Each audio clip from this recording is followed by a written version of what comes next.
Solo levelling season 2 episode 11। तो पिछले episode में हमने देखा था कि सभी S rank hunter Jeju island पर पहुंच गए थे और गोतो की टीम एंड सोल्जर्स को मारने में बिजी थे। तभी टानाका अपनी शोल्डर को हील कराने के लिए आकारी के पास जाता है, लेकिन अचानक ही कोई आकारी की गर्दन को उड़ा देता है। ये देख बाकी दोनों हंटर्स भी चौकन्ने हो जाते हैं। ये मॉन्स्टर इतना तेज था कि इन्हें वो ठीक से दिख भी नहीं रहा था। तभी टानाका को अपने सामने वो मॉन्स्टर दिखाई देता है और वो सीधा उसे पंच करने जाता है, लेकिन पलक झपकते ही वो मॉन्स्टर टानाका की भी गर्दन काट देता है। अब वो तीसरा हंटर उस मॉन्स्टर का पीछा करने लगता है और उसे अपनी तलवार से मारने की कोशिश करता है, लेकिन उसका भी खेल खत्म हो जाता है। इधर नेस्ट के अंदर दूसरी हंटर टीम क्वीन की गार्ड से लड़ रही थी और हर एक गार्ड एक एस रैंक हंटर के बराबर थे, लेकिन आखिर वो थे तो एक मॉन्स्टर ही और ये इंसानों जितने होशियार नहीं थे, तो हंटर्स इन्हें आराम से मार देते हैं। इसके बाद चाहिन एक एंड को अपनी तलवार से काट देती है और कहती है कि ये गार्ड्स तो काफी मजबूत है, लेकिन ये लोग तादाद में बहुत कम थे। ये सुन ब्यूंगू कहता है कि ज्यादा भी हो तो डरने की जरूरत नहीं है, मैं पीछे से सबको सपोर्ट करूंगा।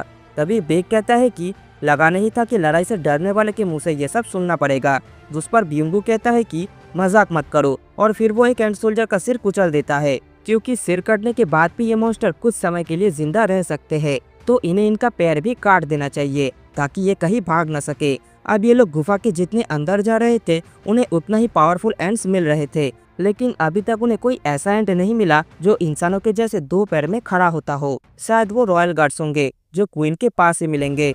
तभी चाहिन कहती है कि उसे गुफा के अंदर से एक पावरफुल मॉन्स्टर की स्मेल आ रही है। जो सुन बेक अपनी बीस्ट एबिलिटी का इस्तेमाल करके गुफा के अंदर देखने लगता है, जहाँ उसे कई सारे एक चेम्बर मिलते हैं और आखिर में उसे क्वीन वाला चेम्बर भी मिल जाता है।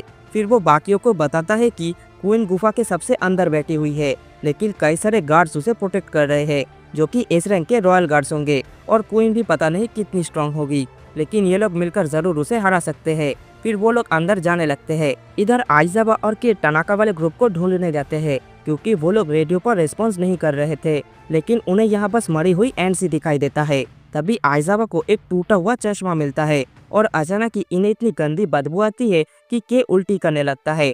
के देखता है कि जंगल में से कोई उनकी तरफ आ रहा है, तो वो अपने सामने एक बर्फ का पहाड़ बना लेता है और खुद को भी बर्फ में कैद कर लेता है, लेकिन वो मॉन्स्टर बर्फ के साथ साथ के की भी टुकड़े कर देता है। कुमामोटो और काना भी नोटिस करते हैं कि उनके कुछ साथी रिस्पॉन्स नहीं कर रहे, लेकिन उनके सामने बहुत सारे एंड्स थे और पहले इनसे निपटना जरूरी है।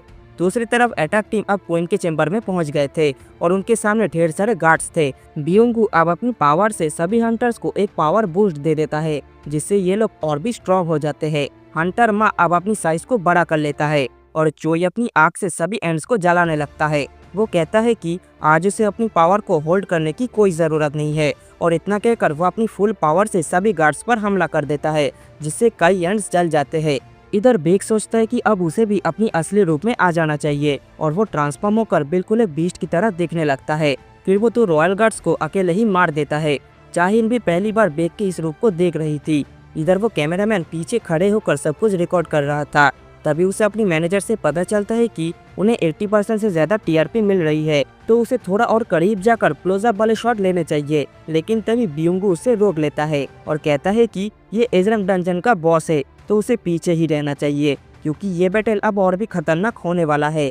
इधर टीवी पर सब लोग देख रहे थे कि हंटर क्वीन के पास पहुंच गए हैं और उससे बैटल कर रहे हैं। एस रैंक हंटर ज्यादातर साथ में काम नहीं करते हैं, लेकिन आज वो लोग बिल्कुल एक टीम की तरह लड़ रहे थे। हंटर माँ छोटी एंड्स को अपनी तरफ बुलाकर उन्हें मार रहा था और बाकी हंटर्स रॉयल गार्ड्स को मारने में बिजी थे। लिम अपनी बो से हजारों मैजिकल एरो शूट करता है और कई सारे एंड्स को एक ही बार में मार देता है। बेक अपनी पंजों से लड़ रहा था, चोई अपनी फायर पावर से सबको जला रहा था और चाहिन अपनी तलवार से सभी गार्ड्स को काट रही थी। जिनबू के सिस्टर और मदर भी ये बैटल देख रही थी। सबकी नजर आज इस रेड मिशन पर ही था। फिर ये लोग सभी गार्ड्स को मार देते हैं और अब सिर्फ क्वीन एल्टी जिंदा बची थी। हंटर माँ अब उसका ध्यान अपनी तरफ खींचता है और बाकी सब एक एक करके क्वीन पर हमला करने लगते हैं। लिम अपनी एरो से उस पर हमला करता है। बेक अपनी पंजे से उसे मारने की कोशिश करता है, लेकिन क्वीन पर इसका कोई असर नहीं होता और वो इन लोगों पर ही अपनी जहर से हमला कर देती है। लेकिन क्योंकि इनके पास अपना हीलर है, तो वो तुरंत ही इन्हें ठीक कर देता है। जब तक ब्यूंगू जिंदा है तब तक इन्हें कुछ नहीं हो सकता। क्वीन अब ब्यूंगू को ही मारने जाती है, लेकिन माँ अपनी शील्ड से उसे रोक देता है, क्योंकि वो अपनी हीलर को मरने नहीं दे सकता। चोई अब क्वीन पर अपनी फायर पावर से हमला करता है, जिससे वहाँ पर एक बड़ा सा धमाका होता है। लेकिन इससे भी क्वीन को कुछ नहीं होता और वो जोर जोर से चिल्लाने लगता है। ये देख बेक सोचता है कि क्या क्वीन दर्द से चिल्ला रही है या फिर किसी को बुला रही है। तभी क्वीन यहाँ से भागने की कोशिश करती है, तो हंटर माँ और बेक उसे पकड़ लेता है, जिसके बाद चाहिन क्वीन की तरफ भाग कर आती है। ब्यूंगू ने उसे एक और पावर बूस्ट दे दिया था, जिसकी मदद से वो जल्दी से क्वीन के सभी पैर को काट देती है और फिर वो ऊपर जाकर अपनी गोल्डन स्वॉर्ड से क्वीन की गर्दन भी काट देती है, जिससे आखिरकार वो क्वीन मारी जाती है। चाहिन की इस मूव को देख बाकी हंटर्स एकदम शॉक हो गए थे। टीवी पर देख रहे लोग खुशी मनाने लगते हैं कि आखिरकार एंड क्वीन मारी गई। चेयरमैन गो भी ये न्यूज जानकर खुश होते हैं कि उनका मिशन पूरा हुआ। इधर हंटर्स बात करने लगते हैं कि क्वीन एंड मारी गई है तो बाकी हंट्स एक साल के अंदर ही अपने आप खत्म हो जाएंगे, क्योंकि अंडे देने वाला अब कोई नहीं है और इस आइलैंड पर फिर से इंसान रह पाएंगे। बेक अब भी सोच रहा था कि क्वीन की वो आखिरी चीख किसके लिए था। जो देख ब्यूंगू उससे कहता है कि हमने क्वीन को मार दिया और अपने दोस्त यूनसुक का बदला भी ले लिया। बाकी हंटर्स भी बहुत खुश थे, लेकिन बाहर जहाज पर रेजी देखता है कि सभी एंड नेस्ट की तरफ वापस जा रहे हैं और उन पर इंटरफियरिंग रेडियोस का कोई असर हो नहीं रहा। इधर चोई को महसूस होता है कि उसने जो फायर वाला गेट लगाया था वो तोड़ दिया गया है और एंड उसमें से अंदर आ रहे हैं। ये लोग सोचने लगते हैं कि उन्हें तो गोतो की टीम संभाल रही थी, कहीं क्वीन ने चिल्लाकर इन्हें तो नहीं बुलाया। लेकिन अगर ऐसा है भी तो मामूली हंट्स चोई के बनाए इस गेट को नहीं तोड़ सकते। तभी बेक को महसूस होता है कि उनकी तरफ कोई आ रहा है और अचानक ही इन सब को एक बहुत पावरफुल ऑरा महसूस होता है। तभी इन सब के सामने वो ब्लैक एंट आकर खड़ा हो जाता है, जो कि सबसे बड़े वाले अंडे में से निकला था और यही अब तक सभी हंटर्स को मार रहा था। ये ब्लैक एंट दिखने में सबसे अलग था और 2 पैर में खड़ा हुआ था। तभी वो अपना माना रिलीज करता है, जिससे चाहिन को सांस लेने में तकलीफ होने लगती है। इसे देख वो समझ जाती है कि ये कोई मामूली एंट नहीं है। हंटर माँ उससे लड़ने के लिए एक कदम ही आगे बढ़ाता है और उसे ऐसा लगता है कि जैसे वो मर गया हो। ब्लैक एंट अब उन सबको इग्नोर करके क्वीन के पास चला जाता है और उसके सिर को खाकर चिल्लाने लगता है। क्वीन को मरा हुआ देख उसे गुस्सा आ गया था। फिर वो पलक झपकते ही चाहिन के पीछे चला जाता है और एक ही हमले में उसे दूर फेंक देता है, जिससे वो अधमरी हो जाती है। इसके बाद वो हंटर माँ के पीछे जाता है। माँ तुरंत ही अपने आप को बड़ा कर लेता है, लेकिन ब्लैक एंट एक ही पंच में उसकी शील्ड और उसकी एक हाथ को तोड़ देता है। माँ अपनी दूसरी हाथ से उस पर हमला करने की कोशिश करता है तो वो एंड उसका दूसरा हाथ भी काट देता है। इसके बाद वो बाकी हंटर्स की तरफ जाने लगता है। बेक उस पर हमला करने की कोशिश करता है तो वो उसके शरीर को चीर देता है। इसके बाद चोई कुछ कर पाए उससे पहले ही ब्लैक एंट उसके सामने जाकर उसके शरीर पे भी कट लगा देता है। लिम अब अपनी एरो से ब्लैक एंट पर निशाना लगाता है, लेकिन वो मॉन्स्टर अपने हाथ से ही उसकी एरो को पकड़ लेता है और उसे भी एक मुक्का मारकर दूर फेंक देता है। तभी वो देखता है कि हंटर माँ के दोनों हाथ वापस आ गए हैं। असल में ब्यूंगो ने तुरंत ही उसे हील कर दिया था। उसने कैमोफ्लेज नाम की एक एबिलिटी की मदद से खुद को गायब कर लिया था, जिससे वो छुपकर सबको हील कर सके। लेकिन इसे यूज करते वक्त वो अपनी जगह से नहीं हिल सकता। जब तक हीलर जिंदा है तब तक उसके टीम में कोई नहीं मर सकता। ब्लैक एंड अब हंटर माँ की पैर पकड़कर उसे इधर उधर पटकने लगता है। तभी उसकी नजर ब्यूंगो पर जाता है। वो गायब होने के बाद भी ब्लैक एंड ने उसे ढूंढ लिया था। फिर वो एंड ब्यूंगो के शरीर पर एक मुक्का मार के अपनी हाथ को आर पार कर देता है। ब्यूंगो बेक से कहता है कि यहाँ से भाग जाओ, लेकिन तभी वो एंड ब्यूंगो के सिर को कच्चा खा जाता है और बेक के सामने ही उसके दूसरे दोस्त का भी मौत हो जाती है। अब बेक गुस्से में उस पर हमला करता है तो वो एंड उसकी गर्दन को पकड़ लेता है, जिससे बेक अपने नॉर्मल रूप में आ जाता है। फिर वो एंड अपने मुंह खोलकर ब्यूंगो का लाइन दोहराता है कि यहाँ से भाग जाओ। असल में उसने ब्यूंगो का सिर खा लिया था, जिससे उसके अंदर ब्यूंगो के सारी नॉलेज आ गई थी कि इंसान क्या है और एक युद्ध में किंग को हराने से युद्ध को जीता जाता है। और अब ये एंड बोल भी सकता है। ये कहता है कि हमारी एंड क्वीन मर चुकी है, लेकिन तुम सब बहुत ही कमजोर हो, इसीलिए तुम्हें मार के कोई मजा नहीं आएगा। तो बताओ कि तुम्हारा किंग कहाँ पर है।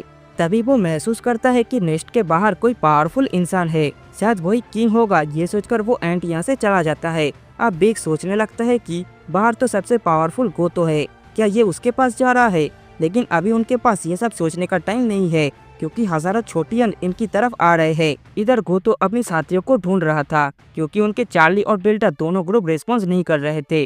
तभी गोतो को एक जगह पर के की लाश मिलती है, जिसके बाद वो अपनी चेयरमैन को कॉल करता है और कहता है कि हमारे कुछ हंटर्स मारे गए हैं। जिस पर चेयरमैन कहता है कि तुमने उनसे कहा था ना कि वो लोग कमजोर एंट्स पर ही हमला करे और ज्यादा रिस्क ना ले। जो सुन गोतो कहता है कि ये हंटर्स कमजोर थे तो इनके मरने से हमें कोई फर्क नहीं पड़ता।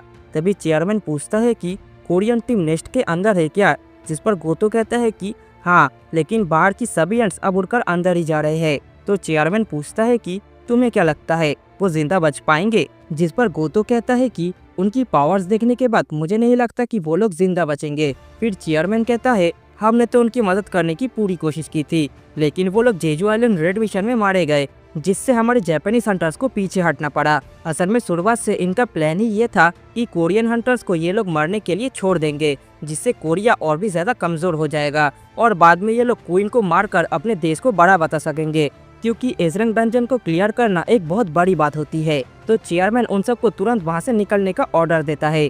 तभी वो ब्लैक एंड पीछे से इन पर हमला करता है, जिससे गोतो तो बच जाता है, लेकिन इशिरा मारी जाती है। गोतो अब होशिनो को यहाँ से चले जाने के लिए कहता है, वरना वो उसके लड़ाई के बीच में ही आएगा। होशिनो अब यहाँ से भाग जाता है और गोतो के सामने सिर्फ ब्लैक एंड ही खड़ा था। तभी वो गोतो से पूछता है कि क्या तुम किंग हो? जो सुन गोतो शॉक हो जाता है कि ये एंड तो बात कर सकता है।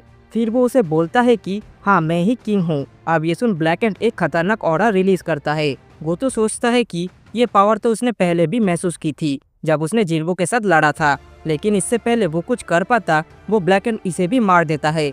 इधर हजारों एंड नेस्ट के अंदर आ गए थे, जो ये अपनी पूरी ताकत से उन्हें रोकने की कोशिश कर रहा था और सब लोग बुरी तरह से घायल हो गए थे। इनके पास लड़ने की भी ताकत नहीं थी। बेक उन एंड को देखकर समझ जाता है कि अब उनकी मौत पक्की है। फिर वो इन्हें मारने के लिए आगे बढ़ने लगता है, लेकिन तभी इनके शहरों में से जिन्बो के सोल्जर बाहर आते हैं और वो लोग एंड को रोक देते हैं। उन सोल्जर्स को वहां तक इन्हें समझ नहीं आता कि आखिर ये सब कहां से आए। तभी दूसरी तरफ जिन्बो डिसाइड करता है कि उसे इस लड़ाई में हिस्सा लेना होगा और वो एक्सचेंज कहकर अपने एक सोल्जर के साथ जगह बदल लेता है। और इसी के साथ ये वाली एपिसोड भी यहीं पर खत्म हो जाती है। तो दोस्तों, आज का ये वाला एपिसोड आप लोगों को कैसा लगा कमेंट बॉक्स में जरूर बताना, और वीडियो पसंद आए तो लाइक एंड शेयर जरूर कर देना। चैनल पर नए हो तो सब्सक्राइब करके बेल आइकन को भी दबा देना। मैं मिलता हूँ आप लोगों से अगली बार, तब तक के लिए गुड बाय।